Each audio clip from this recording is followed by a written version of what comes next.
Arriving at the small hotel, we were the only guests and were shown our room. The floor was made of very old wood that creaked when you stepped on it. It looked like the set of a horror movie. When the man at the front desk gave us the keys, he warned us that if we went out and came back to the hotel at night, no matter what happened, we should go straight to the room.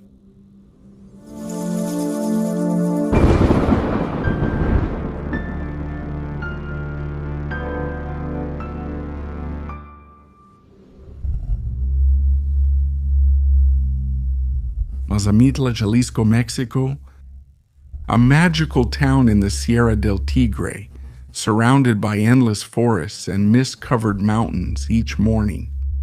Nicknamed the Mexican Switzerland, it looks like a scene from a postcard. Cobblestone streets, small houses with tiled roofs, pine-scented air, and welcoming cabins. From the most modest to the most luxurious. It's a place that everyone who has the chance should visit at least once in their life. But, as often happens in places with so much history and so much nature around them, Mazamitla also has another side, the side of legends. In its streets, in its forests, in the very cabins where tourists come to rest. Tales speak of apparitions and strange voices from the forest at night, of presences that seem to watch or lurk from the darkness. Simply inexplicable events where time seems to pass differently. Of course, there are legends that have been passed down from generation to generation, but there are also those stories, those encounters with the paranormal, recent documented that visitors share with fear. After investigations carried out by members of the community, there are quite a few who claim that there, in Mazamitla, one of the most popular stories from Night Tales happens, the cabin in the woods. And even though that has never been confirmed, so many videos and comments about it ended up causing a lot of people to start talking about it on TikTok. And we found that now there are a lot of people from outside the community, even without knowing about our stories of the cabin in the woods or the ones we've told. They started sharing their experiences in the cabins of Mazamitla on that platform and on others as well.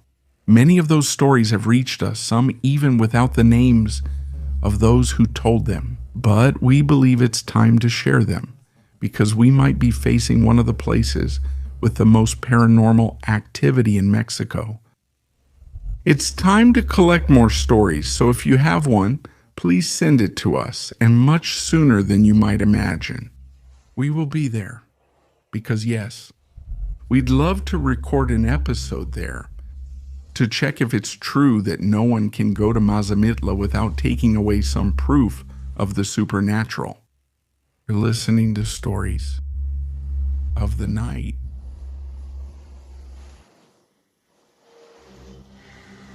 To everyone listening to us on YouTube, we remind you to stay until the end of this episode because we are going to announce the 10 winners of books from the 2 million subscriber giveaway.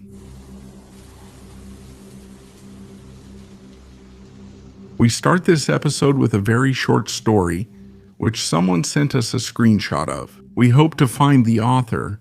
It would be very interesting to know more about it. This is the story. A while back, I went with friends to a cabin outside town. They told us that the nearest store was 15 minutes away, so we decided to go around 5 in the afternoon, while there was still sunlight. We walked and walked, but we weren't getting anywhere. An hour later, we reached an area with houses, but there was no one around. We went into a store that looked very old and dusty, and we decided not to buy anything there. We went a little further and reached another store, where they told us that the cabin where we were staying was indeed 15 minutes away. We thought that we had somehow gotten lost, but that on the way back it would be different. However, on the way back it took us another hour, and we returned after it was completely dark. Some friends had stayed in the cabin and a girl had gone out to look for us. She said that while walking, she reached that same village, the one that seemed almost abandoned, that she got there in 15 minutes, but when she went in, she heard kids laughing.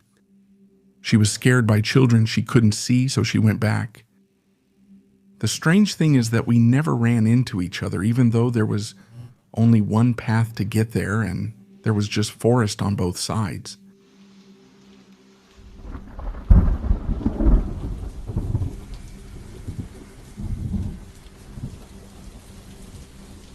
I went to Mazamitla right after the COVID restrictions were lifted, and the tourist spots were just starting to open. I stayed at a hotel that's behind the church. I forget the name, but it was old. When we arrived, we were the only guests, and they showed us the room. The floor was made of very old wood that creaked when you stepped on it. When the man gave us the keys, he warned us that if we arrived at night, we should go straight to the room. That night, we returned from dinner around 11:30 and were talking when we heard footsteps in the room. Hearing unseen footsteps, something walking around a meter from us, moving slowly. We told ourselves it was due to the old floor and temperature changes. The strange thing was that with the light already off inside the bathroom, it sounded as if like metal rolling in the bathtub. Out of fear, we didn't get up until it was morning. When we checked in the morning, we found a rusty coin there. I took it because I had seen a fountain in the yard and thought about throwing it in there. When I gave the key, the receptionist asked where I got the coin. I told him from the bathroom. And he replied that those old coins could only be found in the well because people used to throw them in there a long time ago.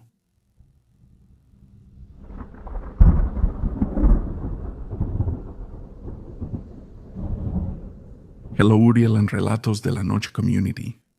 My name is Carlos. I'm a big fan of your channel on YouTube, and with every episode, I always feel the need to write you a story that happened to me along with several friends and my brother some years ago. As a skeptic, this was when I realized there are very strange things, but especially as you mentioned in several stories, we should respect what we don't understand.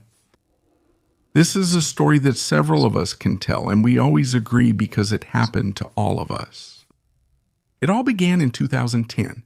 A few friends and I rented a cabin in Mazamitla, Jalisco, about an hour from Guadalajara. We wanted to relax and spend the long weekend there. At that time, we were all students, so we had to look for a cheap place to spend those days. There were 12 of us in total, and we got a cabin with 3 rooms, 1 downstairs for 3 people and 2 upstairs for the rest of us. The first day, everything was fine, but something strange did happen. We left our things in the rooms and went out to eat. Only one friend stayed behind to take a shower, and he says that while he was brushing his teeth, he saw someone walk behind him in the bathroom mirror. The bathroom had a mirror from which you could see the stairs of the cabin.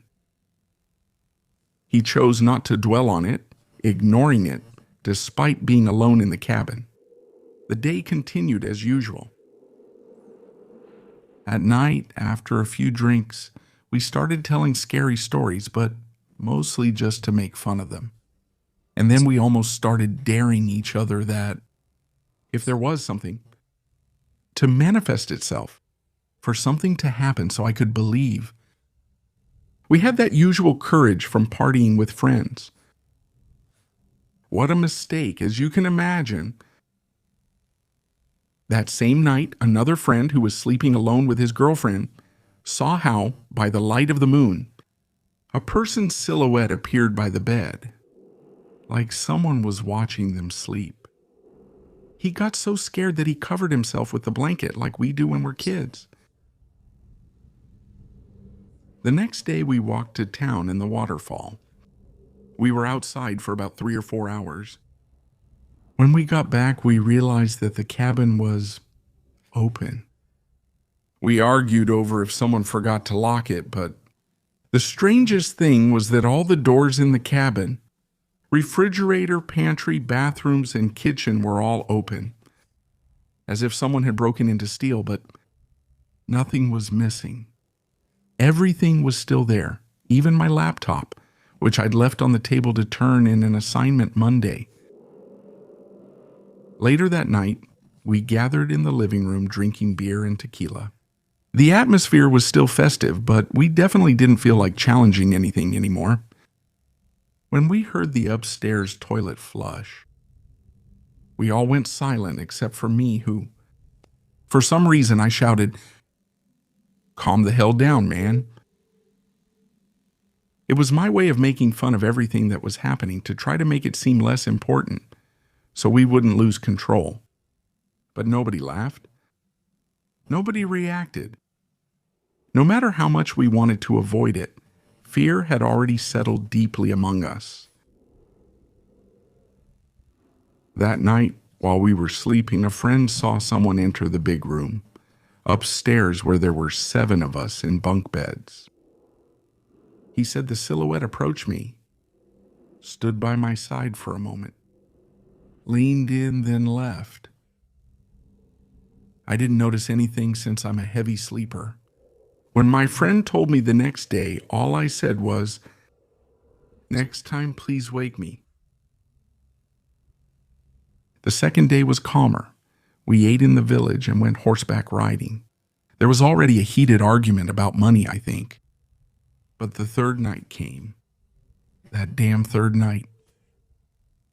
By that point, we were already trying to joke about the things that had happened and saying that each day was worse than the last.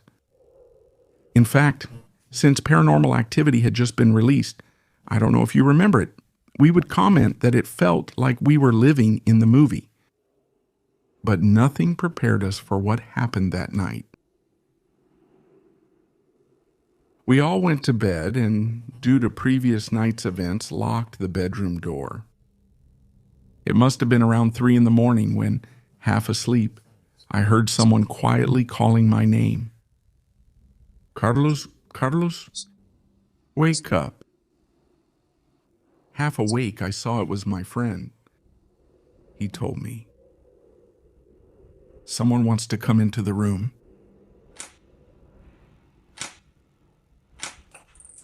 I turned toward the door and saw the handle slowly turning until the door started to open slowly.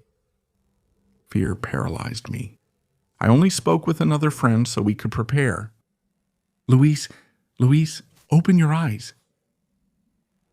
He woke up, saw the door, and said, "Who wants to come in?" Then the door stopped moving and a strange calm filled the room. Seconds later, we heard something or someone running up the stairs, hitting the wall furiously. The sound was so loud it echoed through the whole cabin. That went on for at least 30 seconds, until the bathroom window slammed and sounded like it shattered. This time, everyone woke up. My brother was the first to ask what happened. I told him that someone tried to get into the room. He immediately thought it was a thief, but when he tried to open the door to check, he couldn't move it. The door seemed stuck as if someone outside was pulling it. My brother, who's very strong, braced himself with his legs and finally managed to open it. Everyone else stood frightened and confused. Very scared, we decided to check the cabin. We hadn't opened that closet. We found a crucifix almost a meter tall, huge and very detailed. We found it strange, but put it in the hallway. I don't know. At that moment, we felt it could help us. When we tried to sleep, when I felt that the others had fallen asleep, when we finally went quiet, I heard something. Inside the room, like someone was walking between the beds, dragging their feet. I squeezed my eyes shut and pulled my legs up in fear, like hiding under the covers as a kid. At that moment, I felt it. The bunk bed mattress I slept on sank, as if someone climbed it. It felt like someone grabbed my legs, and then they tried to pull me down, but slowly, as if they didn't want to wake me up. I screamed. You can't imagine how loudly. My friends ran up scared, turned on the light, but nothing was there. After that, we decided it was better to all sleep squeezed together in the same room. Then, the banging happened down there, right by the door, inside the cabin, as if someone furious was pounding on the walls. At dawn, as the village woke, we heard dogs barking nonstop at our house. They did it for nearly half an hour, not just a few minutes. It felt like they sensed something bad was in there with us. Before going back to Guadalajara, we checked the cabin to pick up the broken glass, but there was nothing. The bathroom window was intact. The only odd part was in the second room, which we left empty. Blankets, sheets, and pillows were stacked in a corner, as if someone tossed them there, as if someone built a nest. That was the last straw. We took our things and left. We didn't want to spend another minute there. As an additional note, those who slept in the room downstairs say they saw the silhouette of someone going up the stairs, a detail we only found out about several days later. I hope you can tell this story, and above all, I've wondered if others have had similar experiences there. I'm not sure if you can mention it in the episode, but here are the cabin details. Subdivision LO, Mazamitla, Jalisco, cabin number 9. Thank you for staying here, community. I'm going to ask you, and please leave your answer in the comments. Have you ever been to Mazamitla or its surroundings? Do you know anyone who's been there? I'll repeat that this is just a first episode about it, but we'd love to have more experiences, more stories to share in a next episode, even longer, even more special. It's very interesting. There are few places that have enough stories to fill an entire episode. The Mexico City subway, the Historic Center, and surely there will be others, like the Zone of Silence or Patagonia, or Caliphate in Patagonia. Please tell us what would be another place that's special. Which one are we missing? It would be great to discover more places full of stories. But for now, it's time to move on. We continue with more stories tonight, and we're going to share some short experiences that people sent us after seeing them on platforms, hoping to delve deeper into them soon.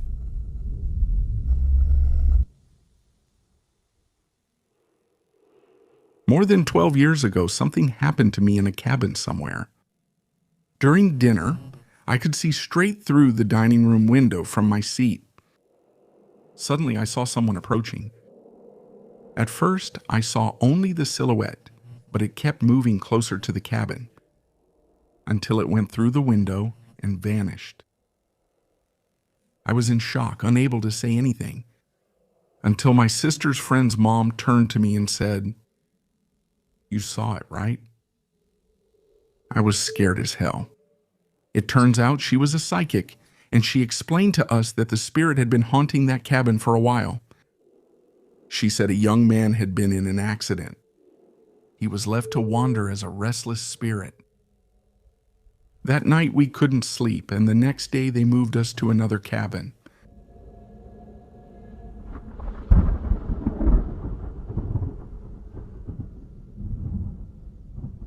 I'm not sure if it was paranormal, but my husband and I took a walk in the woods at night, and suddenly it got so thick we had to use our phone flashlight. He squeezed my hand tightly and began pulling me, clearly scared and nervous. It's worth mentioning that he's not easily scared at all, but he was taking me back really fast without saying a single word. I had goosebumps, mainly because of his reaction since I hadn't seen anything myself. In the cabin, he admitted to me that among the bushes, he saw a humanoid being crouching, watching us intently. Since we had the flashlight on, the light managed to reflect in its eyes. He thought it might get up and follow us any moment, which is why he reacted that way. Even now, just remembering it gives me goosebumps. We still love Mazamitla.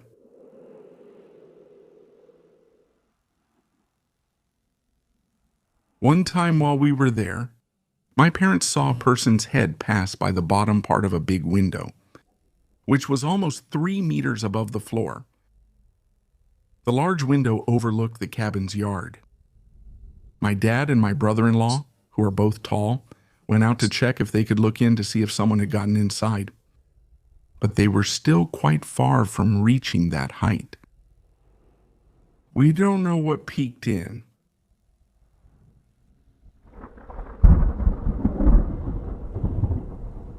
We stayed in a cabin and began to feel a strange vibe on the second night. At the gathering, a friend began screaming and crying nonstop. Noted a strange woman was on the stairs. We didn't see anything, but he even fainted. We laid him down, and later, when we tried to sleep, they kept knocking on our window. We couldn't sleep because they wouldn't let us. The next morning, we left right away at first light, even though we still had several days paid for. We left everything, even the suitcases.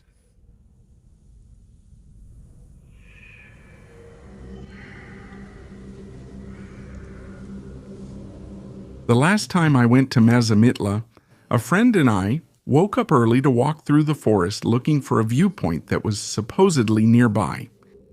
We never found it, despite following the exact directions.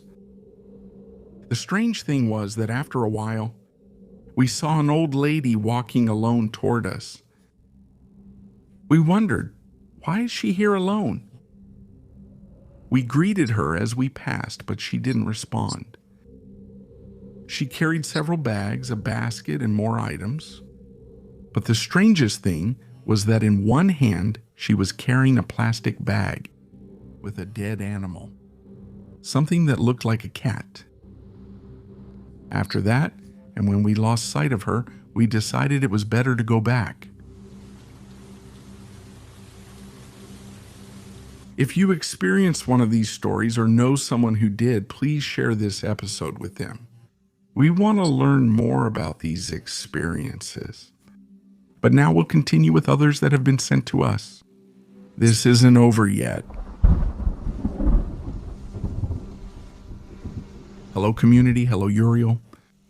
I hope you are the ones who end up judging whether this was paranormal or not. What I can say is that what a group of friends and I experienced in Mazamitla completely changed the way I see stories that I used to listen to just for fun. It happened a few years ago. 8 of us rented a cabin a bit far from downtown because it was cheaper that way. The 2-story wooden cabin stood among tall pines. It looked like a postcard during the day, I swear. The smell of resin, the sunlight filtering through the branches, the mist that rose early and made everything look like a movie. At night, it became a completely different place. The silence is so thick up there that even the woods creaking feels loud. After dinner on the first night, we went for a walk. There were 3 of us, 2 friends and me. The rest stayed in the living room playing cards and drinking. I clearly remember the path was narrow and lined with bushes and shrubs. We started out just talking and laughing, but then the air turned cold and you could feel it on your face, like there was sudden humidity or odd pressure. We used the phone flashlight and shined it around. That's when we saw something. Among the bushes, only meters away, there was something crouching.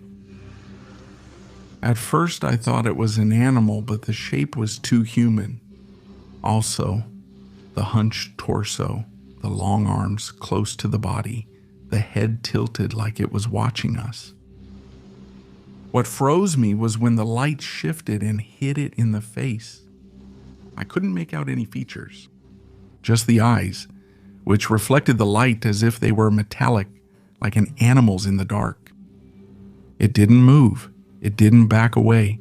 It didn't make any noise. It was just there waiting. The feeling was immediate. I felt that if we took one more step, it was going to lunge at us. We went back, almost running, but moved slowly to avoid triggering a reaction. We went back to the cabin, walking as fast as we could in silence. When we arrived and shut the door, we exhaled as if we'd been holding our breath for minutes. The rest of the group didn't believe us. They claimed we were imagining it, or that it was just a log or bush looking odd in the flashlight, or some animal. They laughed and changed the subject, and so after a while, everyone slept in their own room. I slept on the second floor with 3 others. We were tired. I was still a little nervous, and, well, everyone had a few beers, so soon we were all half asleep. That's when it got worse.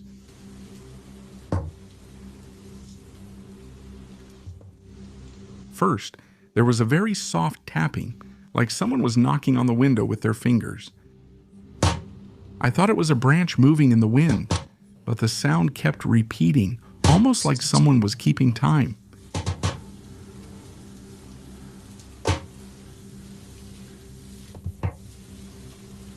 One of my friends, the one who was closest to the window, got up annoyed to close the curtain. As soon as he did it, he turned pale. I saw him take a step back and freeze. I asked him what was wrong, and he could barely say, "A hand." We got closer for a moment. We all saw her. A big hand with long, very long fingers pressed against the glass. It was at her face level, as if someone was peeking in. The impossible thing was that we were on the second floor, several meters up. There were no nearby trees or anything to climb on outside. No one dared to go out and look. The most we could do was run and close the curtain. We pushed the bed against the window and tried to sleep all together with the light on, and nobody managed to do it. At dawn, we checked outside. The wall was clean. There were no marks or footprints. The window was intact. But the feeling that what we had seen in the woods had followed us, that was impossible for me to shake off. The 2 friends I went hiking with and I cut the trip short. We had another night paid for, but didn't want to risk it. We quickly packed and went back to Guadalajara. Even today, when I remember that hand resting on the window, I get the same feeling as that night. What we saw left the forest, that it followed us to the cabin, and that if it had found a way to get in, I don't think I'd be here telling this story.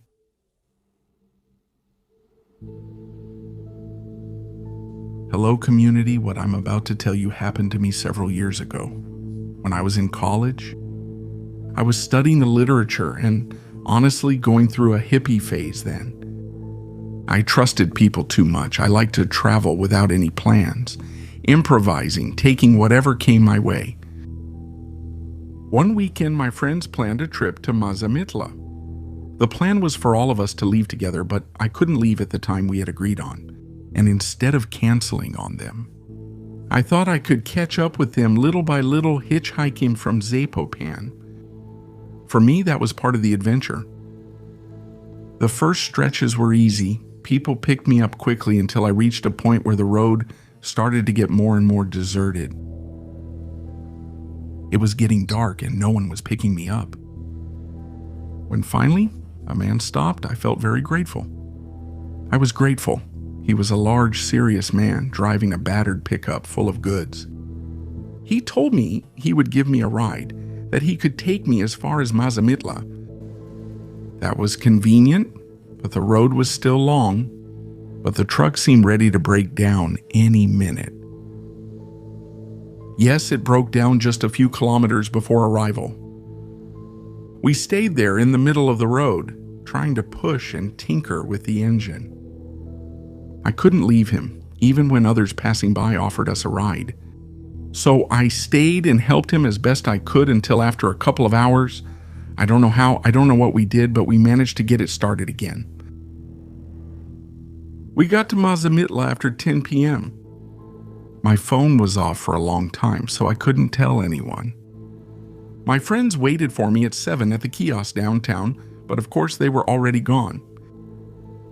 I walked around for a while looking for a place to charge my phone, but everything was closed and the people around didn't even seem to give me a chance to plug it in. That's when I met some people returning from selling items, pushing a wooden table on wheels. They were already on their way back home. They were two siblings, a man and a woman, about 30-something years old. I asked if they knew where I could charge my phone, and they immediately offered to take me to their house to help.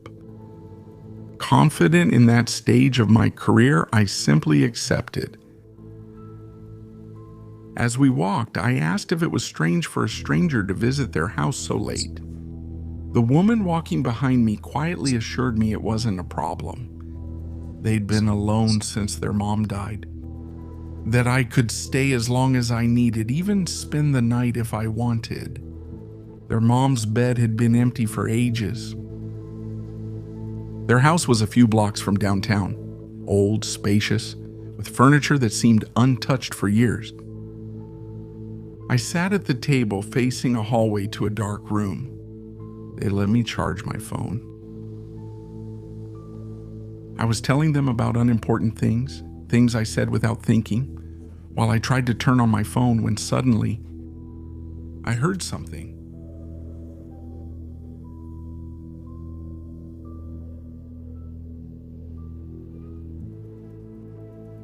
A voice from the room behind me, followed by the sound of someone getting up, dragging their feet toward where I was.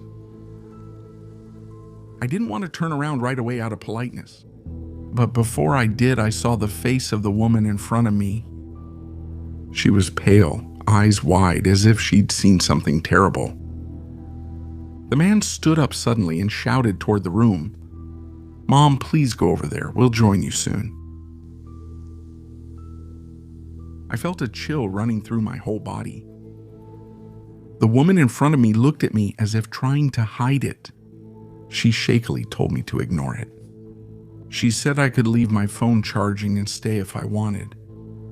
That I could stay overnight and get dinner. Then my screen lit up. I took the opportunity to send a quick message to my friends. "I'm here. I'll see you at the kiosk. Don't leave." I didn't even wait for it to send or for it to load more. I thanked the brothers and left. The man tried to stop me, insisted that I stay a little longer, but I wasn't planning to stay there even one more second. I almost ran out. Behind me, I heard footsteps. The man came out to the street shouting at me to wait. The phone, as if on purpose, turned off on me again.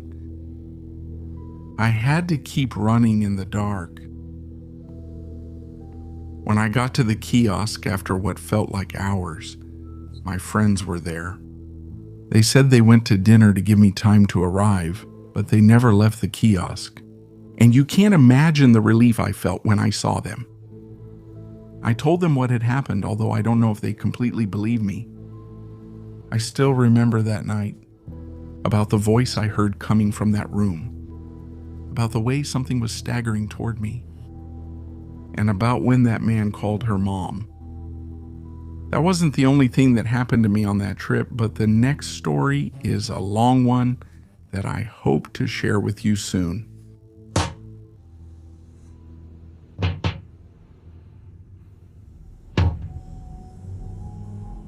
Community, thank you for sticking around.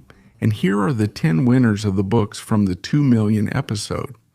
There are 5 in special edition, 5 in first edition, and the first people to contact us will be the ones who can choose which of the 2 they want. The winners are Maria Luisa Vega Angeles, Mario R. M. Dina 6842, Carlos Contla 3591, Laura Salcedo 3949, Akatsun 18, Claudia G. Ojeda -C6M, Maria Morris 7402, Lupita Sotelo 7255, Rocio Torres 8388, and at Paletas Genesis. The names appear on the screen. Please report to my arrelatodela noche@gmail.com, because in every drawing there's always at least one winner who never claims their prize. Please write to us so we can send you your book as soon as possible, no matter what corner of the world you are in. Thank you for staying and being part of this community. We'll talk again soon with more stories of the night.